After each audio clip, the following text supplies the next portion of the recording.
Bonjour et bienvenue au culte de l'église protestante d'Anguin et de la vallée de Montmorency. On raconte l'histoire de deux frères qui ne pouvaient pas se supporter l'un l'autre. Ils habitaient tous les deux de part et d'autre d'une rivière. Et lorsqu'ils travaillaient leur terre, un des frères voyait de l'autre côté, était toujours dérangé par la vue de son frère. Un jour, un ouvrier itinérant vint à passer. Le frère lui dit « Tu peux rester, j'ai un travail à faire pour toi. Tu vois au bout de mon terrain cette grande pile de pierres qui est là. J'aimerais que tu puisses construire un mur, un grand mur, afin que je ne voie plus la rivière. » En réalité, c'est qu'il ne voulait plus voir son frère. « Je dois partir quelques jours à la ville, régler différentes affaires pour les ventes des futures récoltes. Lorsque je reviendrai, je te donnerai à ce moment-là juste rémunération. » Lorsqu'il revint et qu'il alla voir le travail, quelle ne fut pas sa surprise et sa déception. Au lieu d'avoir un grand mur construit, l'ouvrier avait construit un pont qui enjambait la rivière, un pont qui reliait les deux terres des deux frères.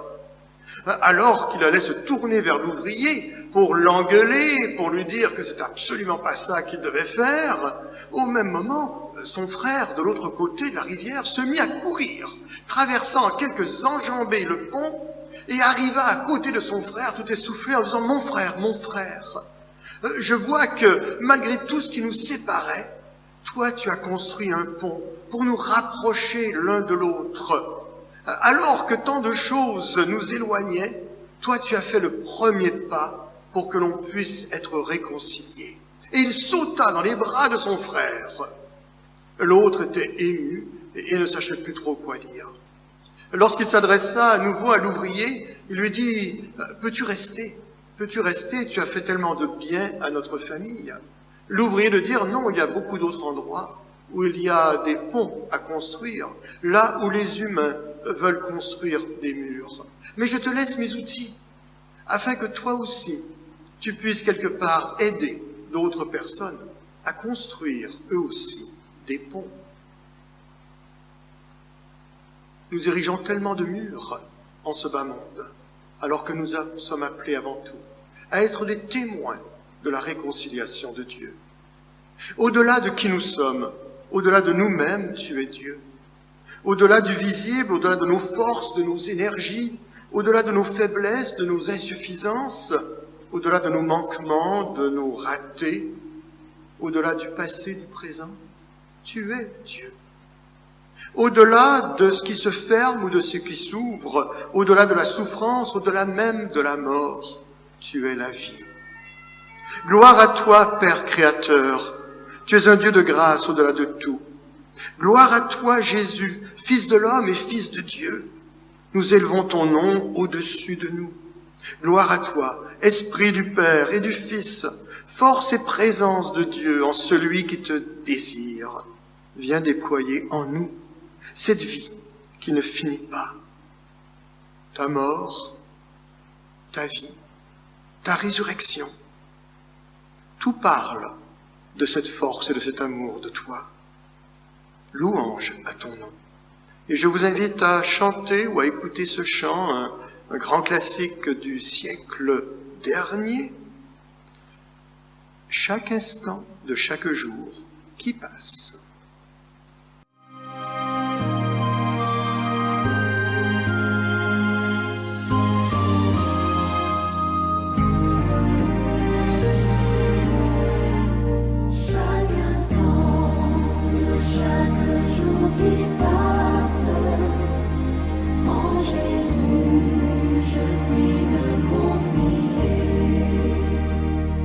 Cet amour que jamais rien ne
sois fidèle, conduis-moi jusqu'au séjour des cieux.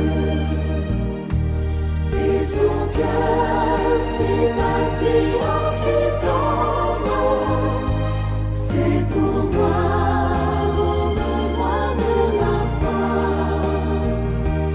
À lui seul, j'ai appris à m'attendre, et je sais qu'il s'occupe de moi.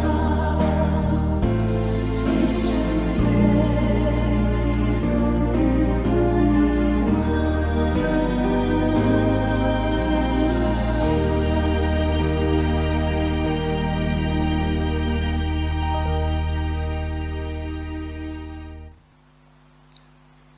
Dans plusieurs calendriers liturgiques, il est inscrit aujourd'hui, dimanche de l'Ascension.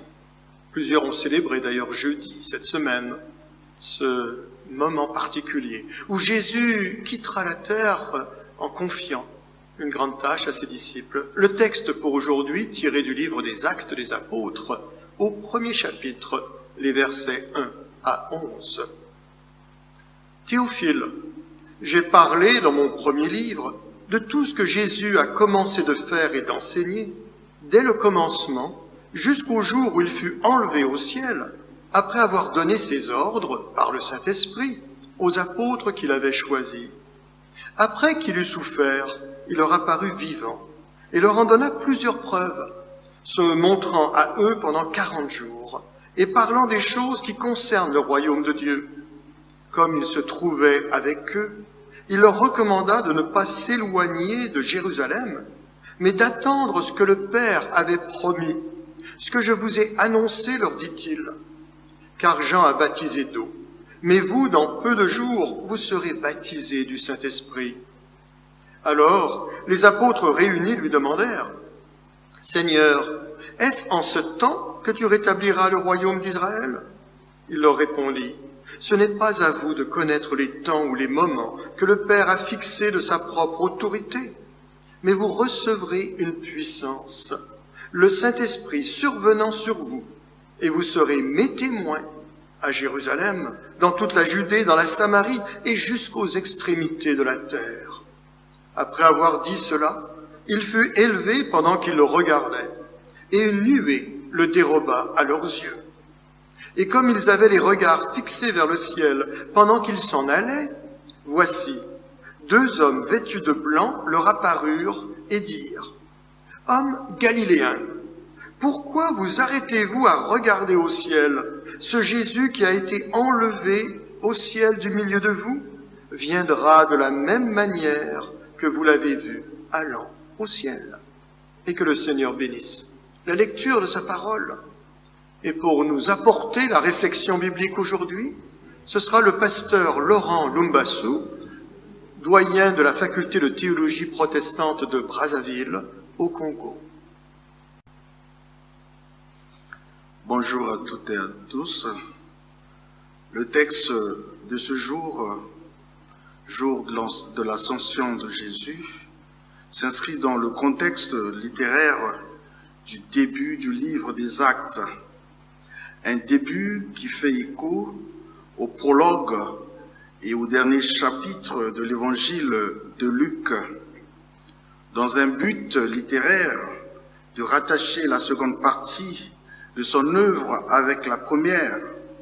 Luc reprend au début du livre des Actes de nombreux motifs que l'on trouve à la fin de l'évangile.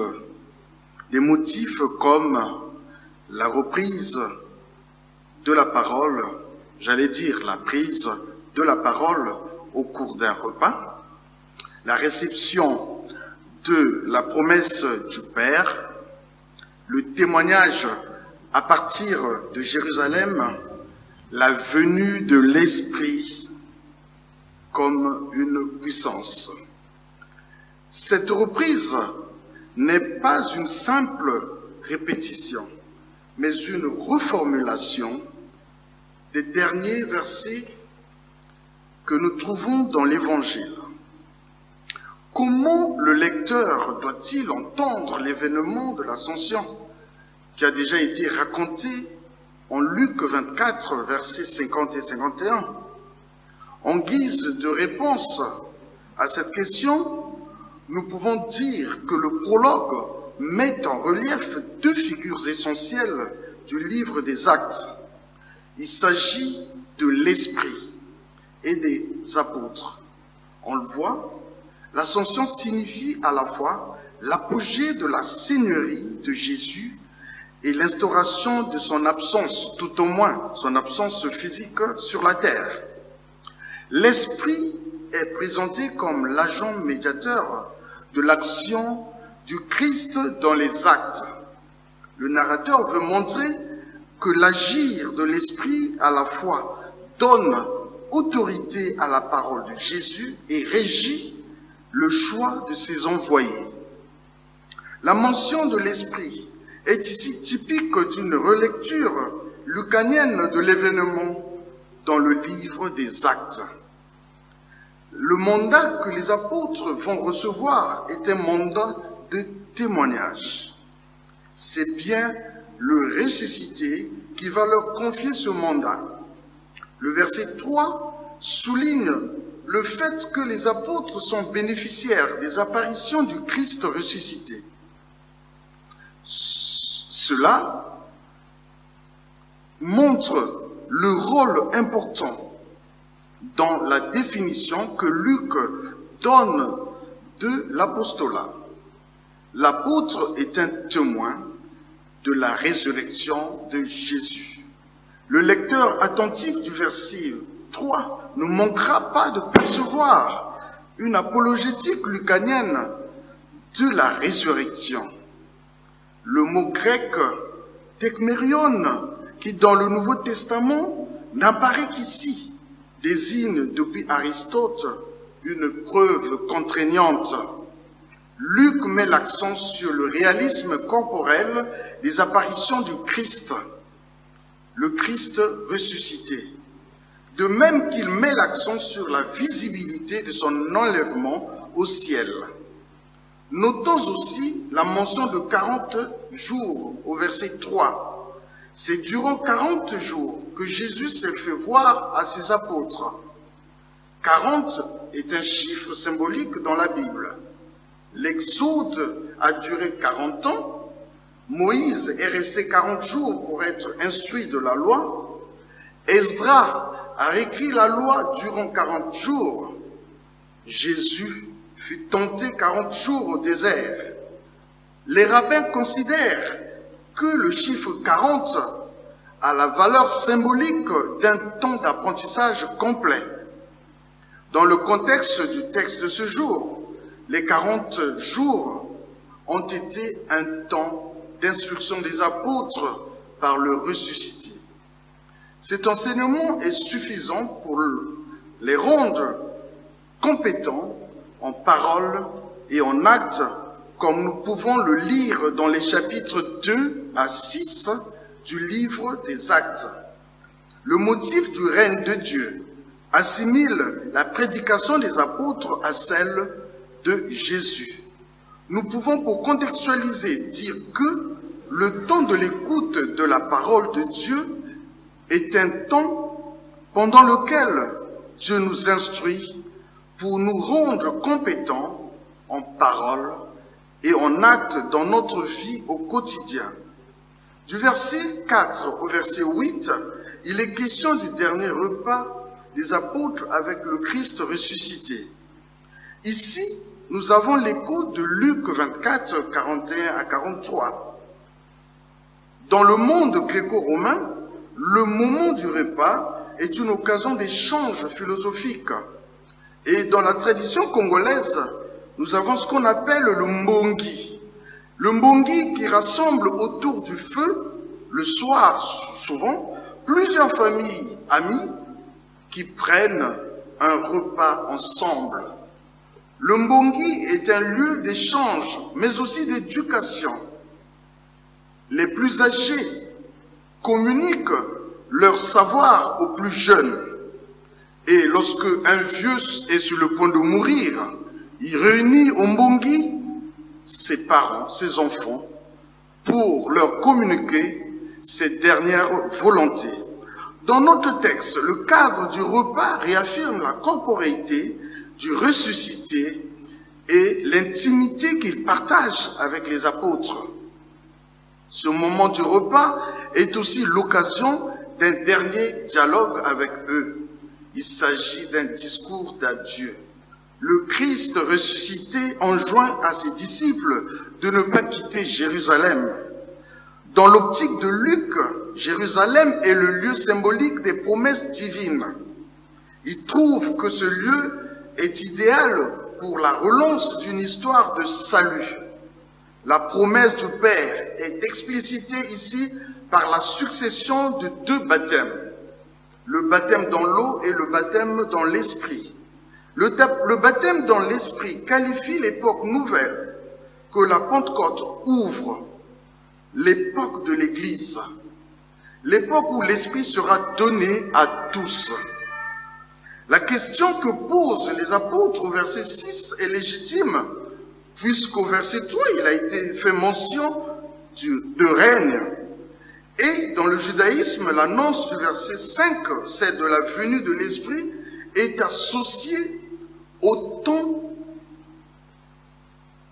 dernier, donc au dernier temps, comme le confirme l'apôtre Paul en Actes chapitre 2, les versets 17 à 21.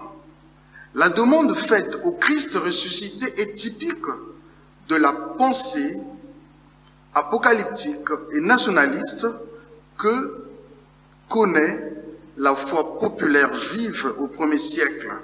Les traducteurs de la Septante ont traduit un verbe hébreu qui se trouve en Malachie chapitre 3 verset 23 par restaurer ou rétablir. Et depuis, cela est devenu une désignation technique pour le rétablissement eschatologique du peuple élu dans ses droits et la fin de la tyrannie des impies sur la terre.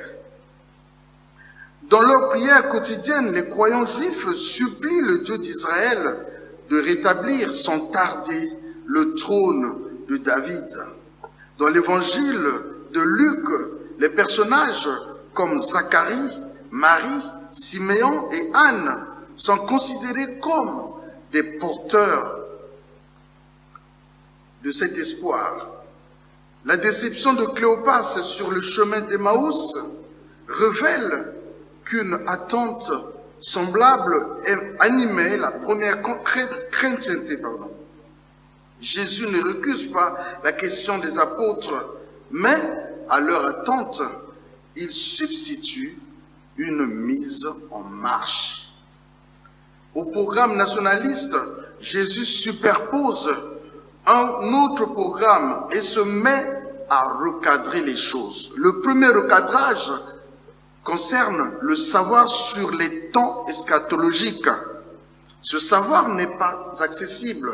Cela relève de l'autorité du Père de les fixer. En ce temps de coronavirus, nous entendons plusieurs discours sur la fin du monde. Le verset 11 révèle certes que Jésus reviendra, mais toute spéculation sur la chronologie de la fin est sans objet. Le deuxième recadrage porte sur l'interrogation qui pointe sur le Christ. À cette interrogation, Jésus substitue la promesse de l'investiture des apôtres comme témoin. Dans le temps qui s'ouvre, ce n'est pas lui Jésus, mais les disciples qui seront les acteurs. Mais il y a une condition pour bien accomplir la mission d'être les témoins de Jésus-Christ. Ils doivent être récepteurs d'une puissance conférée par la venue de l'Esprit. La venue de l'Esprit donnera aux gestes et aux paroles des croyants l'efficacité d'une grâce agissante. Le troisième recadrage porte sur l'itinéraire du témoignage apostolique. Il partira de Jérusalem aux extrémités de la terre, en passant par la Judée et la Samarie, Et cette idée est renforcée en Actes chapitre 13, verset 47, qui cite Ésaïe 49, 6b. Dans le cadre des perspectives théologiques liées à ce texte, il y a un auteur qu'on appelle Daniel Marguerat qui affirme, je cite, « La force de Dieu n'est pas à guetter dans l'avenir, mais à discerner dans un témoignage qu'habite la puissance de l'Esprit. » Fin de citation. Ici, la perspective de la parousie n'est pas abandonnée. Le verset 11 nous en révèle la pertinence. Cependant, son calendrier relève du mystère de Dieu. La nuée qui dérobe Jésus au moment de son ascension fait écho à celle qui précédait les Hébreux dans le désert après leur sortie d'Égypte. C'est le signe de la présence active de Dieu parmi son peuple. Les anges qui apparaissent au verset 10 ont pour fonction de sortir les apôtres de leur immobilisme en les invitant à témoigner sans tarder de ce qu'ils ont vu. En attendant la parousie, considérant l'histoire comme espace de réalisation d'une promesse, le programme du témoignage reste ouvert à une universalité sans limite. Le livre des Actes ne l'épuise pas. Il est placé sous nos yeux comme une dynamique non assouvie, un plan qui transcende les limites du livre des Actes, un plan qui transcende les limites raciales.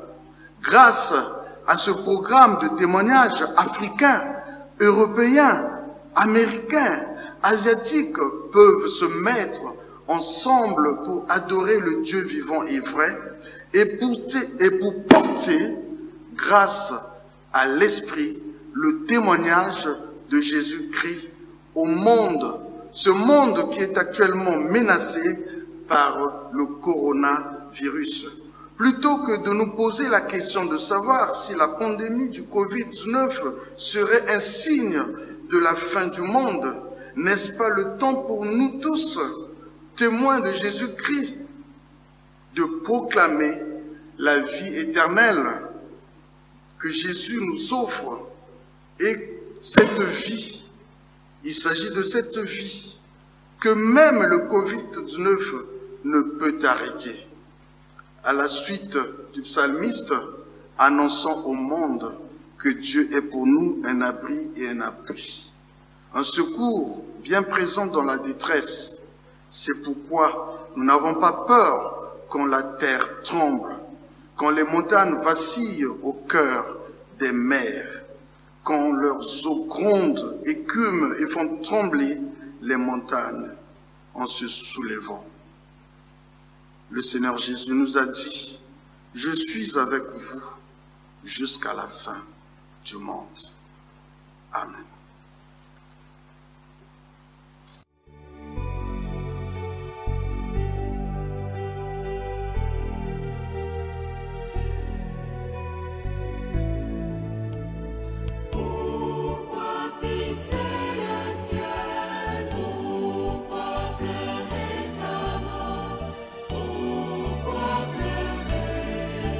Je sais qu'il est vivant.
pourquoi fixer le ciel?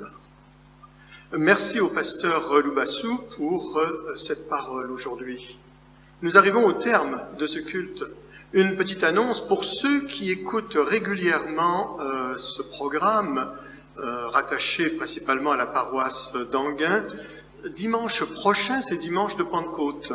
Alors on va essayer quelque chose d'un peu particulier, c'est qu'on prendra la communion, la Sainte Seine, de façon virtuelle. Alors je vous inviterai à préparer un petit morceau de pain, préparer un petit breuvage, pas forcément du vin si vous écoutez ce culte à 8 heures du matin, mais n'importe quel breuvage et n'importe quel petit morceau de nourriture peut très bien faire dans toute la symbolique qu'il peut y avoir. Et je n'en dis pas plus, ça c'est pour dimanche prochain. Alors que l'on puisse prier. Alors notre Dieu, Seigneur des Seigneurs, Dieu des autorités, nous te rendons grâce de vivre ici, dans ce pays de liberté et même d'abondance. Malgré les restrictions, les limites qu'il peut y avoir, nous sommes encore dans un pays d'abondance. Nous te rendons grâce pour le droit et la justice rendue possible dans notre pays. Seigneur, que tu puisses accompagner chacun de tes enfants. Certains qui souffrent dans leur corps, d'autres qui sont inquiets pour l'avenir, d'autres qui ont simplement besoin de se rapprocher de toi. Et dans la limite de nos paroles, il y a toujours cette prière d'unité, ces quelques versets des Écritures. Notre Père qui es aux cieux, que ton nom soit sanctifié, que ton règne vienne, que ta volonté soit faite sur la terre comme au ciel. Donne-nous aujourd'hui notre pain de ce jour, pardonne-nous nos offenses, comme nous pardonnons aussi à ceux qui nous ont offensés. Et ne nous laisse pas entrer en tentation, mais délivre-nous du mal, car c'est à toi qu'appartiennent le règne, la puissance et la gloire pour les siècles des siècles. Amen. Et que le Dieu de toute grâce, celui qui est Père, Fils et Saint-Esprit, soit avec chacun d'entre nous. Allons dans la paix du Seigneur, soyons nous-mêmes artisans de paix. Recevons la bénédiction de Dieu, afin qu'en retour nous soyons nous-mêmes une source de bénédiction pour les autres autour de nous. Amen. Et bonne journée.